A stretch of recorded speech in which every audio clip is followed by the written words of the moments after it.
what would you say is your biggest brag from the Pleasure CEO Priestess program? The biggest brag is that what used and was an idea when I first started working with Christina has now materialized into a real company. We have a solar company in Haiti that could potentially be $1 billion company.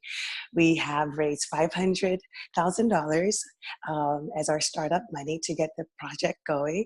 And we have our team together, and we are in the works of finalizing a $65 million contract with some of the highest leaders in Haiti. And I am just ecstatic about the magic of working with the feminine operating system. I brag that I had my live event, which I had done several times before, and it was different from every other event I've done. First of all, for a while, it wasn't really filling. I wasn't getting the numbers that I wanted.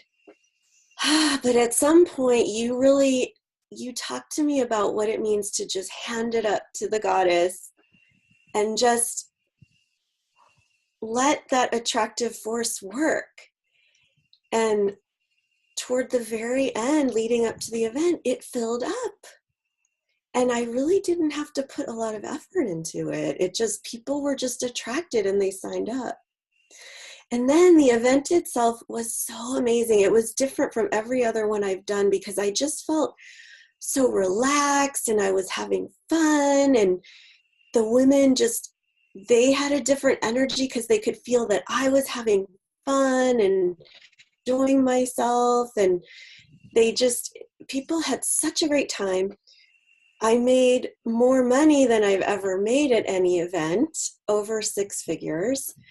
And I attracted amazing clients that I'm working with now, and I absolutely love them. My biggest brag from the Pleasure CEO Priestess program is that I got on such a huge level through all of the different practices that we did, through the introductions, through the just the witnessing and the seeing and all the different parts that we engaged in.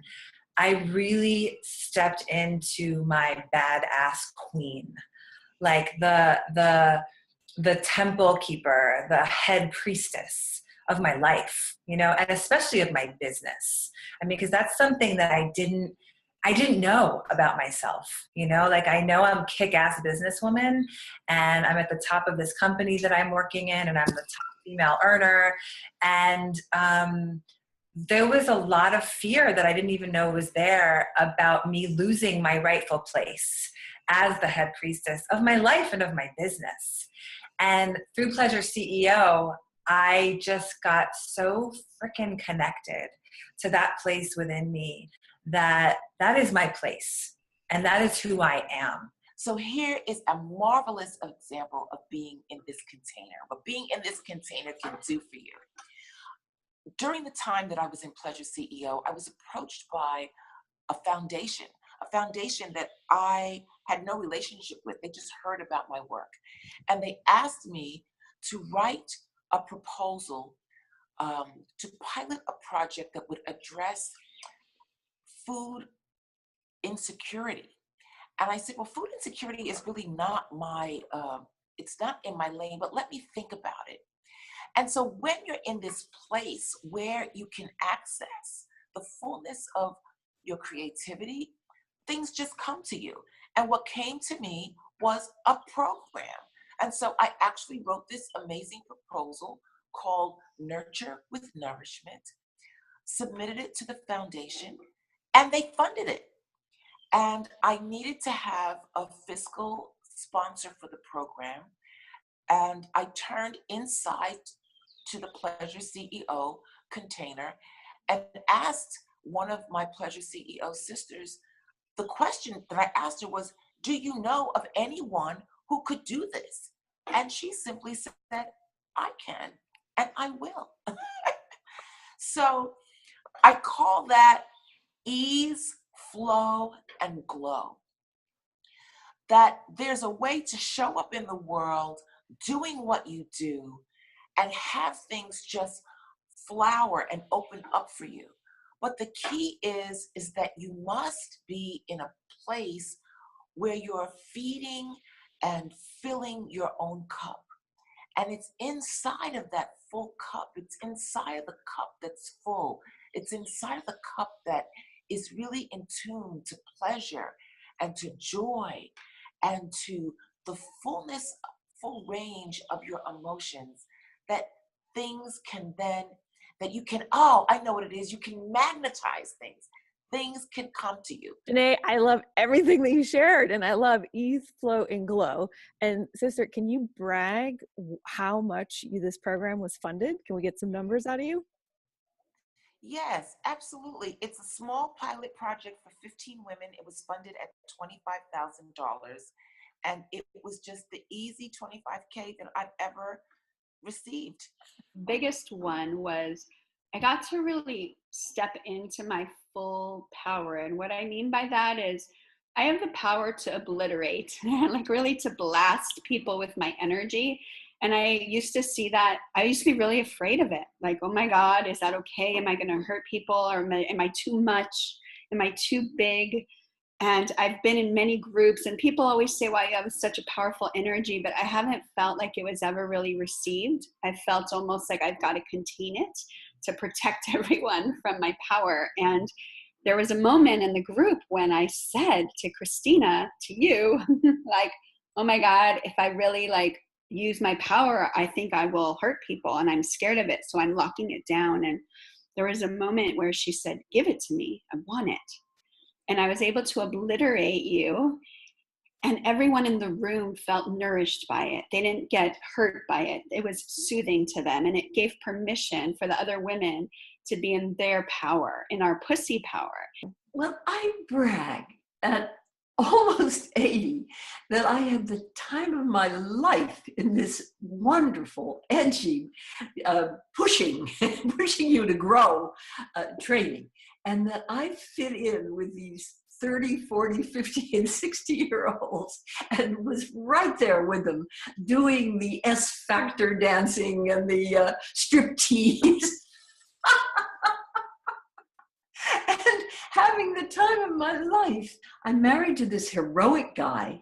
For people that don't know, Daniel Ellsberg, who in our first year of marriage, we released the Pentagon Papers and helped end the war in Vietnam. And now he's come out with a second part of his expertise on the nuclear issue. Something that has been true, but it never sank in, is that when Dan came to me with 100 pages of the Pentagon Papers, and I hadn't read it before because he didn't want my fingerprints on it. And I read it and I said, this has to come out. And if you're willing to take the risk, I'm here for you. And that was a turning point. You know, I think I could have easily said, darling, we're just newly married and this is history. And, you know, it's good, but not worth risking prison for the rest of your life. But I didn't. So I've been claiming more my own role in this glory, you know, really magnificent effort on our parts throughout our lives. Oh. Now the second act, which is the nuclear, is unbelievably mad. I mean, the madness of it is beyond comprehension. And boy, do we need the feminine. Tell me one thing that you wished you had known then that you know now. What I wish I knew then is how important having a morning practice is. Like, my pleasure practice is so, so important. And it has helped me so much with just in the morning, I do my journaling, I do my self practices, and it calms me and it allows me to take on the storm of the day. And it's been great. And I wish I had known that before, because it's just fantastic. Why do you think you weren't doing them before, out of curiosity? First, I didn't know to do them. I was just trying to meditate in the past, and meditation was not good for me because my mind runs too fast. And so now just having a lot of different alternative things, and also understanding why they're important and how they rewire your synapses and get you in your body and get you calm, and why pleasure is important to confidence and to the work that we do. And so all of that I just didn't have in my system before, but now I do. What does it look like to bring more pleasure into your business? Well, that's the key, right? It's like, that's what you're what you're supporting us all to do. And it's a whole different operating system, as you teach us and you tell us. And for me, it means waking up in the morning and diving into pleasure first. I always tell my team, myself, the people I work with, pleasure first. Pleasure first. And what does that mean? Waking up, doing my meditation, getting yummy, getting juicy, connecting with my center and my womb, and connecting with the earth, and really consciously allowing that pleasure in every morning. When I go for my morning run with my dog, like being so acutely aware of the air on my skin and what I'm looking at and the smells, and constantly opening the receiving channels. I think that's one thing that you support us so well in doing, is opening those receiving channels constantly, letting the goodness in, letting it in, celebrating the small successes, right? For me in my business, it's like, I don't have to have a big, massive day to celebrate myself. It's like, I celebrate the goodness, even if it's something small now. And pleasure breaks, all throughout the day. I don't just work and go and create. It's like, yes, I'm in that mode, but I couldn't do it nearly as well if I wasn't connected to my pleasure, to my softness, to my ability to surrender and receive. So the pleasure breaks are critical, absolutely critical. And just small things that cue the pleasure, like the feathers, like I'll be doing a meeting or on a phone call and I'll have my feather and I'll wear something beautiful and nobody can see but me, but it feels good, and it totally, it changes my vibration and who I am. And it's really, honestly, it's everything. I did a Zoom the other day with my team and I said something like, the amount of money that we make is directly proportional to the amount of pleasure we allow ourselves to feel. And I've so been getting that, especially from PleasureCEO and, all the pleasure practices that we did through that program, and all the learnings about the neuroscience of pleasure that like blasted my whole reality wide open, and how pleasure is a real thing. Like, it is real. It's not like, oh, let's just feel good. How it actually changes the brain and the chemistry so that we can be more badass. It's like that shifted everything for me. What is your biggest takeaway from the PleasureCEO Priestess program? My biggest takeaway is that my impulse to always just work harder and harder and harder and add more and more things to my to-do list and thinking that that is going to result in success is not a really accurate view of what it takes to have a really successful business. What you taught me is that following the pleasure in your business, even though it might not feel natural, because a lot of us have been trained that no, you just have to work really hard. Pleasure comes later after you've made your money or finished your workday or whatever.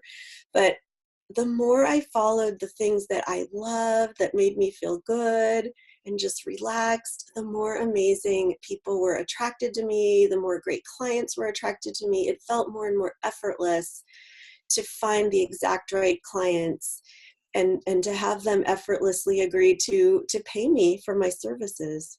Now, didn't you have some big shifts in your team as well by getting into the feminine operating system? Tell us a little bit about that. So when I started the program, I didn't really have a team. I had hired a few different virtual assistants, and it was problem after problem, and I had to fire several in a row, and I was really suffering around team. And then being in the program, first of all, more money was coming in, so it allowed me to attract a much higher level of assistant that could, that I could pay well, that could be a full-time person, not a contractor. So that helped me attract someone better. But also, again, it was a situation where amazing woman after amazing woman was attracted to come work with me. And so I now have a team of 5 women that I completely love, lawyers that work for me, an operations director, a head coach. And the money is flowing in so I can afford to pay them. And they're taking over the things that I really were not my unique genius to do. And they're supporting me like crazy. And I consider them friends because we love being together. So all of a sudden, just a few months later after starting your program, I found myself with an amazing team that I'm compensating well, and I feel so supported. What would you say was your biggest takeaway from the Pleasure CEO Priestess program? Yeah, I would have to say, so, I'm in the coaching industry and kind of in it because that felt like the template that was around. If you're going to be a healer or you have a service to give, well, you get in the coaching industry. And so I was in a high-end mastermind. And when I say high-end, I mean high-end, very expensive, with lots of men. And I mean, the man that's running it, God bless him, he's a beautiful soul, and he was doing a lot of healing, which is what attracted me to it. But yet being in this program, I got to feel my own feminine operating system and how I needed to have a space held for me that I could actually feel what my system is and not just follow somebody else's program who's a man, right? Like it felt like I was getting overwhelmed by all of it. And so in the safety of this container, I was able to unplug from that with the support, because it's also scary to unplug. But I felt like it was exactly what I needed to do, to unplug and be held in a way to find my feminine way. It's really nice to kind of tune out all the outside voices and be able to tune in to pussy, to my heart, to my soul. And, before this program, I did that, but not at the level that I'm doing it now because of the support and the sisterhood and the impeccable space that was held to let me dive deep enough to actually hear what's my way. My biggest takeaway from Pleasure CEO is that being in a container where you have personal access to an amazing coach alongside of other women who are just as committed to their genius and to sharing their genius with others, there is just nothing like that. There is nothing like that. I know that there's a lot of programs that you can do online and books to be read, and all of that serves its purpose, but the upfront, in-person, organic juice and genius that gets generated from a container like this is not to be described. And it's invaluable. And you take away gems that you cannot get anywhere else. What would you say was your biggest takeaway from Pleasure CEO Priestesses? Well, the sacredness and power of pleasure. Because I'm just very earnest. I'm pretty much on a spiritual path myself, but pleasure is an ultimate form of worship in all its forms, from the chocolate-covered strawberries we had to self-pleasure, to sensual pleasure, to laughter, to playing different roles of leadership, or subjugation and domination. All these things that were totally stretching my ladylike upbringing. I would say one of my favorite moments in the 6-month program was you exploring your dark side. And yes. So beautifully connected to the light. But of course, as we learn, full spectrum living means we have to embrace both sides. And so to take you into the dark was a deep pleasure of mine. Yes. I was thinking of that because I am a seeker for the light and finding it a lot. And it's two-dimensional in a way. I'm aware of that. I was thinking of the dark feminine, which terrified me. And some of the costumes that we had to put on. I actually got in a very sexy black outfit with a whip. And it was so much fun. And I loved it. And my husband loved it.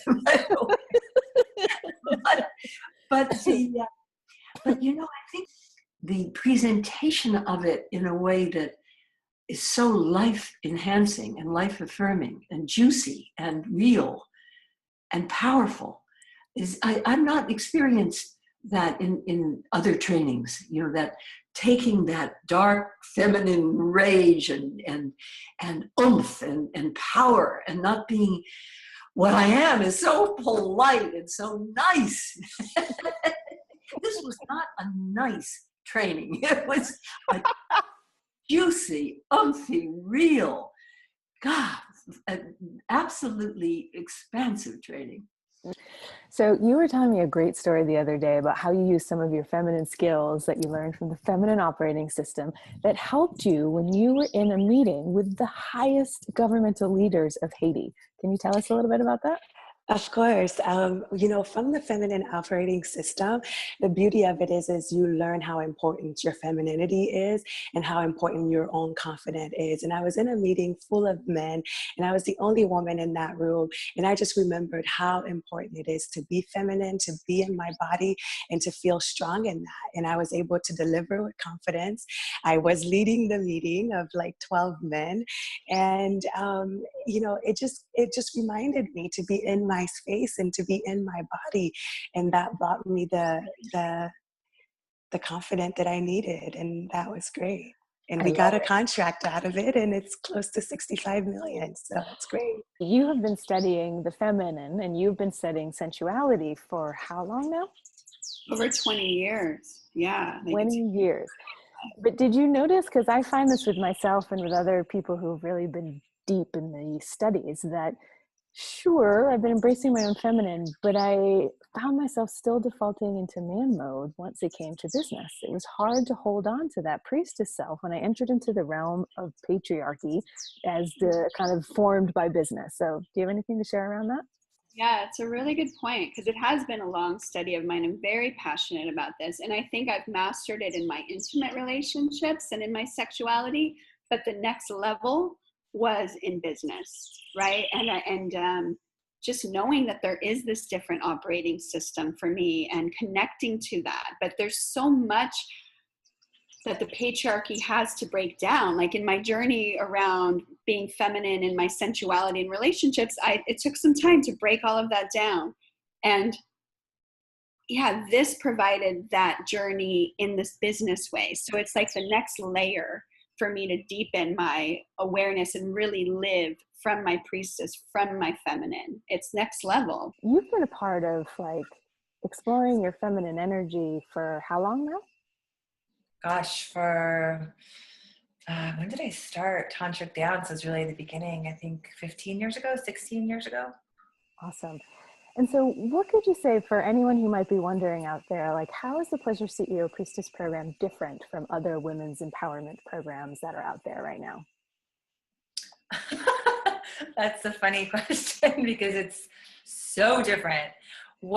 And I've done so many different programs, and what Christina brings and offers is radical. It's radically revolutionary. And first, just the masterful space that she holds and the shamanism that's involved in her navigating the space. The circle of sisters is definitely a takeaway of mine, is that we must be sitting with sisters in circle with someone who's masterful at navigating the space. So the way that Christina you hold space for the flow of what wants to happen, to let this bigger thing come through, which is the divine feminine, to really bless all of us and touch us and help us see in a different way, is just, it's honestly, it's like none other than I've experienced. And I've sat with a lot of women and a lot of coaches and a lot of leaders and mentors. And then just the quality of the content, because she doesn't plan. You don't plan what you're going to do. You have little things that you do here and there. It's so guided from a different place. But what was planned, that content was just, it's brilliant because it's edgy and it pushes you to look at places that I don't know if I would ever have seen through any other way of looking at it. And I won't go into all these different pieces, but they're radical, interesting. I will tell you, you will be at the edge of your cushion the whole entire immersion, like with your jaw dropped. Like, I can't believe this is what we are doing right now. Like, oh my God, this is really what I signed up for, and every piece is critical in the unfolding of the teaching and the receiving of the pleasure and the power. And it doesn't automatically look like that would lead to that, but it does, right? It's like, it's just so, it's fun and it's challenging. And it's, I think every single woman on this planet should go through the program, because it's nothing like it is offered anywhere else. I can tell you that. How has stepping into your feminine operating system supported you in your personal life? Like, I know you're married, you have a daughter and a stepdaughter. Like, how has it supported you in that process? Oh my God, that has been the best support ever. I'm married for 15 years and it feels like my husband and I, we just got a new lease on life, like we renewed our vows in a way. And then my daughter, who is 19 years old, after one of our immersion, asked me to give her a massage. I mean, what 19-year-old are asking their parents to massage their back in the way that we've connected with each other? Just because I think I've been able to just talk to her in a gentler and a kinder way that touches the heart, and that has been beautiful. And it all comes just from knowing our own systems and who we are and what it is that we need, and then we can give it to others. So thank you, Christina. How would you say being in the PleasureCEO Priestess program has affected your personal life and your intimate life in your relationships? So being in the PleasureCEO program, in addition to making my business so much more fun and lucrative and amazing, it actually had a big effect on my relationship with my husband. We had been together for 10 years and, we were fine, but it just, some of the things that came up for me in the program, I would talk to him about them and share them with him, and it kind of led us to talk about a lot more things about our relationship than we ever had before and get a lot closer. And our intimacy is just so much better now because we've really connected in so many ways that we hadn't before for 10 years. And so our love is a lot deeper now because we've shared so much with each other that we just hadn't even thought to share with each other before. It just didn't even occur to us that there was kind of all these awesome things to talk about, what it means to live your life as a pleasure CEO. And that carries over to everything in your life. Can you share a little bit? You had this moment in one of our immersions where you just looked at me with this like serious look in your eye and you're like, hang on, do you know what we're doing here? Can you talk a little bit about that moment? I had a moment in PleasureCEO where it became to me crystal clear that what we were doing in those moments was having and going to have a ripple effect globally. It wasn't just 12 women in a room and might I add, a beautiful setting, having an intimate experience.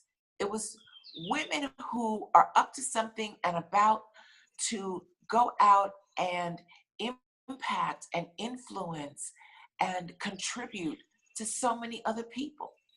And in that moment, it just became crystal clear to me that a great contribution was being made to my life. And I know that I'm about to make an amazing contribution to the lives of many other people. So this is so special and so big, so big. That's so beautiful. And I remember this moment because you sat there and you just got this serious look in your eye and you looked at me and you're like, hang on, do you know what we're doing here? And do you know who you are? And by the way, do you know who I am to be in this room with you? It was like this moment where I felt you call me forward in a way where I still have lots of room to grow, to own my power. And of course, we're all learning how to own our power together. But it was just one of those like crystal clear moments of, holy shit, this is deep work. And I'm so grateful that I get to do it with these powerhouses in a room. Christine, I would say it's the best, workshop is not the word, the best immersion in empowerment, feminine empowerment that I've ever experienced, and I'll be 80 in April. And I've been a workshop junkie since my 20s, and have loved all the ones I've done, gained from them. But this was juicy and down into the essence of feminine power and empowerment and pleasure and joy, which isn't talked about very much. All these years I've been a faithful Buddhist, and I've done dedicated practitioner, and I love it, and I meditate every day. But there's a lid on that, and almost eschewing of desire, or sensual pleasure. That's not, they're going for the illumination, which of course is where I yearn to be and dip into sometimes. But to be embodied in the dark and the light and the juice of being feminine is, there's nothing like it. There's no, and then the sisterhood was precious beyond belief, because it was a beautiful congregation, a sangha of beautiful women. You are a master leader, really. In those months, I didn't think you missed a beat. I mean, and original and daring and truth-telling and making a container for strong emotions, as well as the lighthearted, and expanding us. I just loved it. For me, the realization that the more I get into my pleasure, the more I'm in my power. And that really, as a strong businesswoman, someone who loves to create, someone who has massive visions and totally committed to bringing those into reality, I had to connect to my power in a whole different way. It's like, for me, to do what I'm about to do in the world and what I am doing in the world, that piece is critical. And I think it's critical for every woman on the planet to remember who she is, to remember her rightful place as the queen of her life. That was huge for me, and again, I was disconnected from it. It's like I didn't believe that I could actually have that. It was like I wanted it, and it was kind of there, but it just, I never had the full experience of actually stepping into it in the way that I did in your program, and also with the private coaching. I definitely turned a page. I'm definitely different. I'm definitely better, Christina. Girl, I'm better. I know, as if you could get any better. And that is the thing, I can. And I will. Oh my God, I love you so much. I love you too.